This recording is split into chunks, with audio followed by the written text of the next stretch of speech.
आखिरकार वो दिन भी आ गया जब मेरी सुहागरात थी और मैं बहुत ज़्यादा खुश था। ये खुशी मुझसे संभाल रही थी। मैंने जैसे ही कमरे में कदम रखा, अपनी बीवी को अपना मुंतज़िर पाया। मेरे चेहरे पर एकदम मुस्कुराहट आ गई। ऐसा किसी मंजर की तमन्ना मेरे दिल में निकाह के बाद से बड़ी शिद्दत से सर उठा रही थी, जो हकीकत का रूप लेकर मेरे सामने थी। मैं अल्लाह ताला का जितना शुक्र अदा करता था इतना कम था, मगर मुझे नहीं मालूम था कि जिस खुशी को मैं अभी दिलो जान से महसूस कर रहा हूँ, कुछ देर बाद इसे मनाने के काबिल भी नहीं रहूँगा। मैंने इसका घूंघट उठाया और जब इसके चेहरे पर नज़र पड़ी तो मैं इसे देखता ही रह गया। वो सचमुच बहुत हसीन लग रही थी। इसने शर्माकर पलकें झुका दी। मुझे इसके करीब जाते हुए डर भी लग रहा था, न जाने इसका रिएक्शन क्या होता, मगर डरते डरते मैंने इसका हाथ पकड़कर इसे रुनुमाई की अंगूठी पहनाई और फिर इसके साथ बातें करने लगा। मैं चाहता था कि इसके करीब जाने से पहले इसे रिलैक्स कर लूँ। इसका हाथ हौले हौले कांप रहा था और बेतहाशा गर्म हो रहा था। मुझे इसके हाथों की गर्मी को महसूस करते हुए बहुत ज़्यादा खुशी महसूस हो रही थी। वो भी मेरे करीब आने के लिए इतने ही बेकरार थी जितना मैं बेकरार हो रहा था। और फिर आस्ता आस्ता हम दोनों के भी सारे पर्दे ही गिरते गए और हम एक दूसरे में मुकम्मल तौर पर खो गए। हमारे सांसों की गर्मी पूरे कमरे में फैली हुई थी, कभी मेरी बीवी की लज्जत की वजह से, और मुझे ये बात और भी ज़्यादा जोश दे रही थी। मैं अपनी बीवी में खोता ही जा रहा था। इसके हसीन और दिलकश वजूद का जैसे मेरे दिल में हर बार नई उमंगों को अबीदार कर रहा था और मैं बार बार इसके करीब होता जा रहा था। मुझे इसके हुस्न ने जैसे अपना सैर कर लिया था और इससे एक मिनट भी दूर होने को मेरा दिल नहीं कर रहा था, और वो भी बड़े लाज नाज से मेरे करीब हो रही थी। जैसे इस बात का मुकम्मल तौर पर एहसास हो कि मैं इसके दिलकश वजूद के फूल में गुम होते हुए लम्हा लम्हा इसकी मोहब्बत में बुरी तरह से गिरफ्तार होता जा रहा था।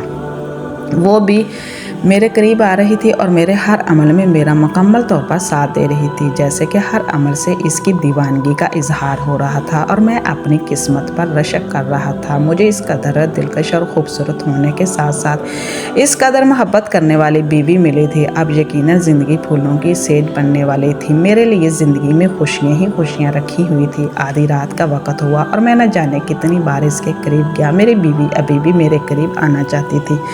इसकी तरफ से पहली पेशकदमी मुझे हर बार इसके करीब जाने पर मजबूर कर देती थी। मेरी शादी की रात थी और मैं इसे मायूस नहीं करना चाहता था, इसीलिए बार बार इसके करीब जा रहा था और इसे अपने हर अमल के साथ मोहब्बत और सुकून का एहसास दिला रहा था। मेरी मियाँ बीवी का एक मुकद्दस बनने का मकसद यही होता है कि दोनों एक दूसरे को मुतमिन करते रहें, एक दूसरे को सुकून का एहसास दिलाते रहें। मेरे हर अमल के बाद वो मुकम्मल तौर पर मुतमिन हो जाती थी, मगर फिर मेरे पास आ जाती थी। मैंने कभी भी किसी के बारे में भी शादी से पहले कोई तसव्वुर भी नहीं किया था, इसीलिए मैं बहुत थक चुका था, मगर वो बहुत शिद्दत पसंद थी। इसने मेरे फिर करीब होना चाहा तो मैंने इसका हाथ पकड़कर अपने सीने पर रख लिया और इसे अपने साथ लिपट कर इसके साथ बातें करने लगा। वो भी शायद समझ चुकी थी कि मैं थक गया हूँ। इसने बराह रास्त मुझसे पूछ लिया कि मैं थक गया हूँ, तो मैं बहुत हैरान हुआ।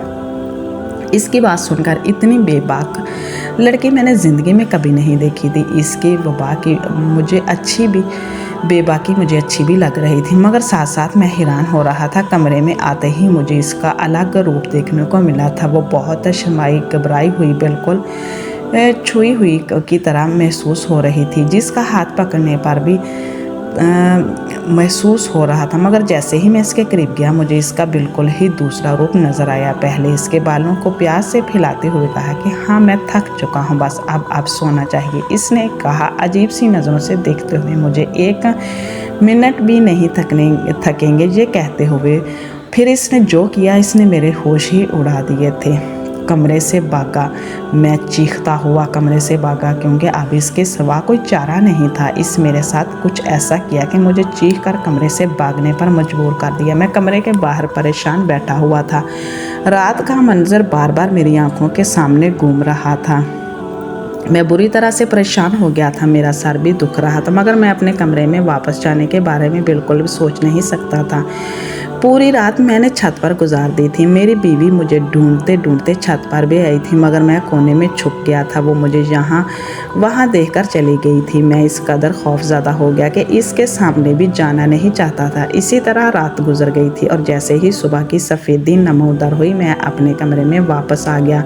रात के जज्बात कुछ कम हुए तो मुझे अपनी बेवकूफ़ी का एहसास हो रहा था। मैंने पहले ही रात अपनी दुल्हन को कमरे में अकेला छोड़ दिया और इसे खुद को ढूंढता देखकर छुप गया था। ये बिल्कुल भी अखलाकी हरकत नहीं थी, मगर सब करने पर मुझे इसने मजबूर किया था। मैंने बीवी की तरफ देखा। वो गहरी नींद सोई हुई थी, जिसके चेहरे पर थकन के आसार नुमाया थे। शायद मुझे सारी रात छूती रही थी और इसकी आंखें सूजी हुई थी। शायद वो रोती भी रही हो। मुझे एक पल के लिए नदामत भी बुरी तरह से घेरा, मगर वक़्त कम था। मैंने अपने कपड़े निकाले और नहाने के बाद फजर की नमाज़ अदा करने के लिए चला गया। नमाज़ अदा करने के बाद मेरा दिल घर जाने के लिए नहीं मान रहा था, इसीलिए मैं अपने खेतों की तरफ चला गया था। वहाँ पर बैठकर सोच रहा था। मुझे इस वक्त सिर्फ सुकून चाहिए था, ताकि मैं तमाम बातों के बारे में बहुत अच्छे तरीके से सोच सकूं, कैसे फैसले पर पहुंच सकूं। मैं बिना सोचे समझे किसी के बारे में कोई राय हतमी तौर पर कायम नहीं करना चाहता था, मगर रात को मेरी बीवी जिस तरह से मेरे करीब आई थी और इसके बाद इसने वो काम किया था कि मुझे कमरे से बाहर जाने पर मजबूर कर दिया था। अब मैं न चाहते हुए भी सब के बारे में सोच रहा था। हालांकि एक रात इसके साथ गुजारने या शायद निकाह के बंधन में बंधने के बाद मुझे अपनी बीवी से बहुत ज़्यादा मोहब्बत हो गई थी। मेरा दिल बार बार इसके पास जाने के लिए मचल रहा था, मगर इसकी हरकत के बारे में सोचते हुए मेरा दिमाग बिल्कुल ही काम करना छोड़ गया था। मैंने कभी नहीं सोचा था कि मेरी ज़िंदगी की इतनी हंसी रात की सुबह इस तरीके से होगी। मैं अपनी बीवी से छुपता हुआ फिरूंगा। मेरे अब्बू का मेरा बचपन में ही इंतकाल हो गया था और मेरी माँ ने मुझे बहुत मेहनत और मशक्क़त के साथ पाला था। हम बचपन से गरीब थे, मगर जैसे जैसे मैं बड़ा होता गया, बेहतर के बलबूते पर हमारे माली हालात बेहतर होते गए। मैंने एक सादा सा घर बनाया था। रिश्तेदारों में किसी को भी मालूम नहीं था कि मेरे पास अब इतनी दौलत है। मैं कहीं भी कोठी बंगला या गाड़ी खरीद सकता हूँ। मैं बस ज़िंदगी को गुजारने पर मजबूर था, क्योंकि ये मेरी आदत बन चुकी थी और मुझे सादगी ज़्यादा पसंद। मेरी माँ भी एक सादगी पसंद औरत थी। इसने भी बहुत ज़्यादा रुपये पैसे देखकर अपना दबाव नहीं बदला था। अभी तक सादगी से ज़िंदगी गुजार रहे थे। हालांकि हमारे सारे रिश्तेदार जैसे जैसे पहले पैसे वाले होते जा रहे थे, इनके मिजाज में तब्दीली आती जा रही थी, मगर मैं और मेरी माँ आज भी इस मिजाज के थे, जिसके सबब हमारे रिश्तेदार को ही समझते थे कि हम शायद अभी तक इन्हीं हालातों में से गुज़र रहे हैं। मेरी बीवी का नाम मेरे चचा की बेटी थी। मैं और नरीन बहुत ज़्यादा पसंद करता था। दिल ही दिल में कब इसकी मोहब्बत परवान चढ़ गई थी, मुझे पता भी न चला था। मगर मेरा चचा बहुत मगरूर, हर बात दिखावा करता था, इसलिए मैंने कभी भी अपने दिल में इसको ख्वाहिश का जन्म लेने नहीं दिया था। मैं नरीन से शादी करूं, क्योंकि मुझे पता था कि ये सब मुमकिन नहीं। मैं सादा ज़िंदगी गुजारता था और सभी को ये लगता था कि मैं गरीब हूँ और मेरी यही गुर्बत का दिखावा ही मुझे सब रिश्तेदारों की असलियत दिखा रहा था। इसलिए मेरा कोई इरादा नहीं था कि मैं हज़ारों को अपने पैसे के बारे में बताऊं। एक दिन मैं खेतों से वापस आया तो मेरी माँ ने मुझे अपने पास बुलाया और कहा कि अब वो चाहती है कि मेरी शादी कर दे। इनकी तबीयत ख़राब रहने लगी थी और चाहती थी कि घर में कोई बहू आ जाए जिससे रौनक भी हो जाए। ये हर माँ का ख्वाब होता है। मरने से पहले सभी अपनी बहू और पोते पोतियों को देख लेना चाहती हैं। मेरी माँ ने ज़िंदगी में बहुत सारी कुर्बानियाँ दी थी और मैं इनकी दिल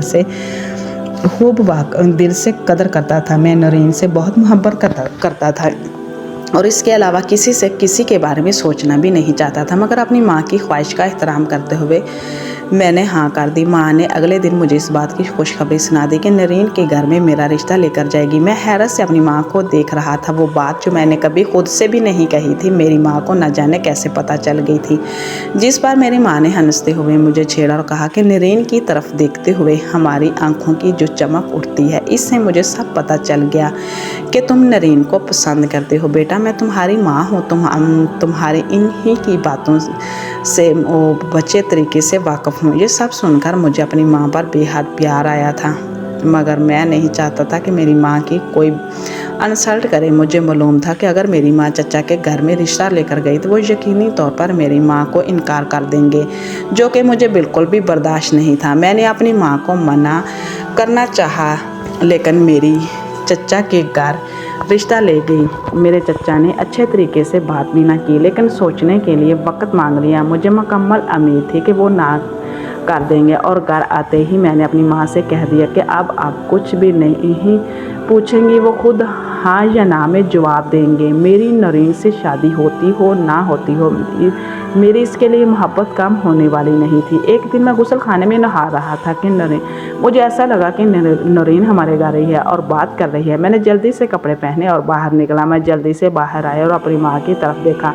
मैं अपनी माँ से पूछना चाहता था कि नरीन आई थी कि मगर नहीं पूछ सका, क्योंकि मैं नहीं चाहता था कि नरीन के बारे में पूछूं। मैं अपनी माँ का दिल का बोझ बड़ा दूँ। मेरी माँ को मेरी ही जज्बात के बारे में मुकम्मल तौर पर आगाही हो जाती और इनके चेहरे की चमक ख़त्म हो जाती और इनके बारे में पूछने का ख्याल मैंने दिल ही दिल में दबा लिया और चुपचाप खेतों में चला गया। जब मैं वापस आया तो माँ ने मुझे खुशखबरी सुनाई कि चचा ने रिश्ते के लिए हाँ कर दी है, जिस पर मैंने हैरत से अपनी माँ की तरफ देखा। मेरी माँ ने साफ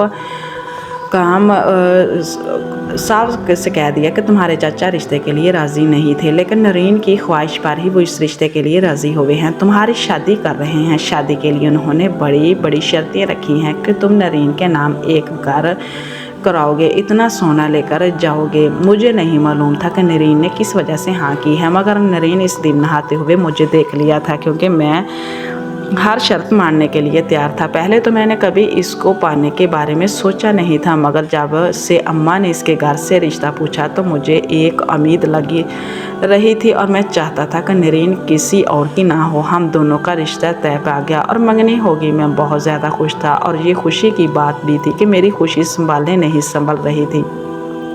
मेरी माँ भी मुझे देखकर खुश होती थी। आखिर शादी का दिन आ गया। हम दोनों की शादी बहुत धूमधाम से हो गई और नरीन के अब्बू ने जिन जिन चीज़ों की डिमांड की थी, हमने वो सारी डिमांड पूरी कर दी थी।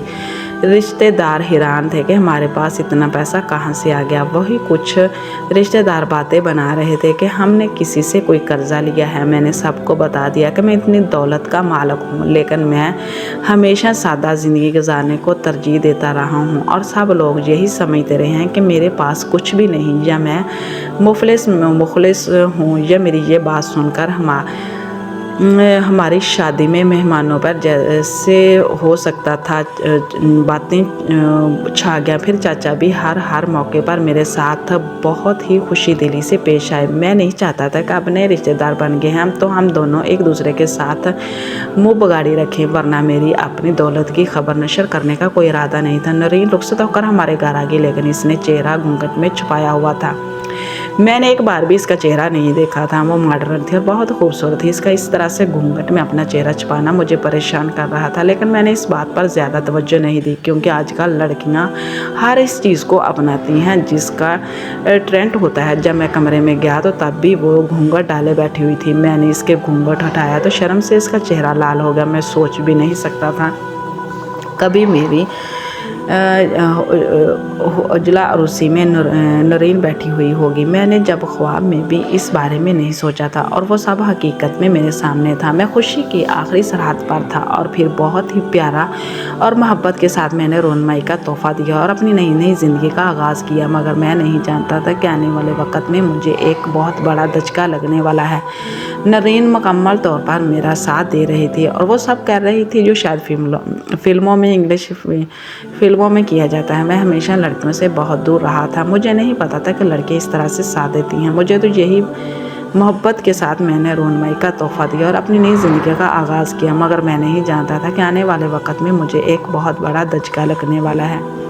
नरीन मुकम्मल तौर पर मेरा साथ दे रही थी और वो सब कर रही थी जो शायद इसीलिए नरीन भी इसी तरह से शर्माती रहेगी।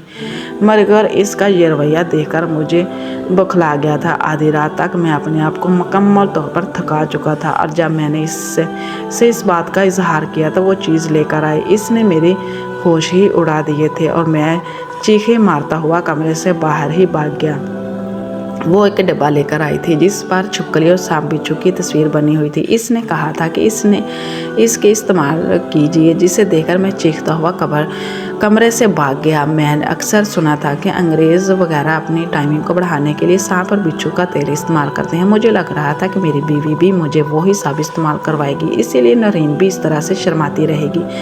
मगर इसका ये रवैया देखकर मुझे बुखला गया। आधी रात तक मैं अपने आप को मुकम्मल तौर पर थका चुका था और जब मैंने इससे इस बात का इजहार किया तो वो चीज़ लेकर आई। इसने मेरे होश ही उड़ा दिए थे और मैं चीखे मारता हुआ कमरे से बाहर ही भाग गया। वो एक डब्बा लेकर आई थी जिस पर छिपकली और सांप बिच्छू की तस्वीर बनी हुई थी और इसने कहा था कि इसने इस्तेमाल कीजिए, जिसे देखकर मैं चीखता हुआ कमरे से भाग गया।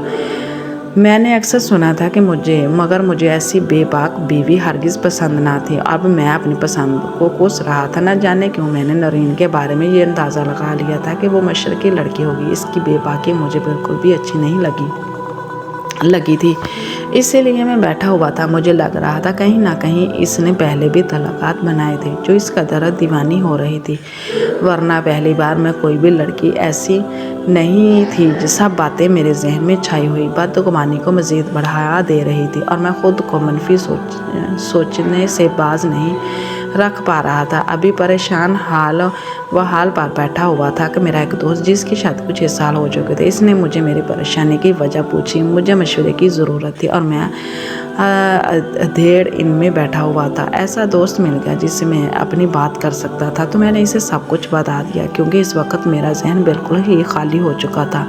वो मेरी बात सुनकर कहने लगा कि लड़कियां ऐसी ही होती हैं, किसी में नज़दीकियों की तलब ज़्यादा होती है और किसी में कम होती है। ये कोई बड़ी बात नहीं और ज़रूरी नहीं कि जो लड़की पहली बार आपके ज़्यादा करीब आए और ठहर कर रही हो तो इससे सब कुछ पहले भी किया हो। और रही इस डब्बे की बात जो तुम्हारी बीवी उठाकर लाई थी, तुम घर जाकर वो देख लेना, इसमें क्या है।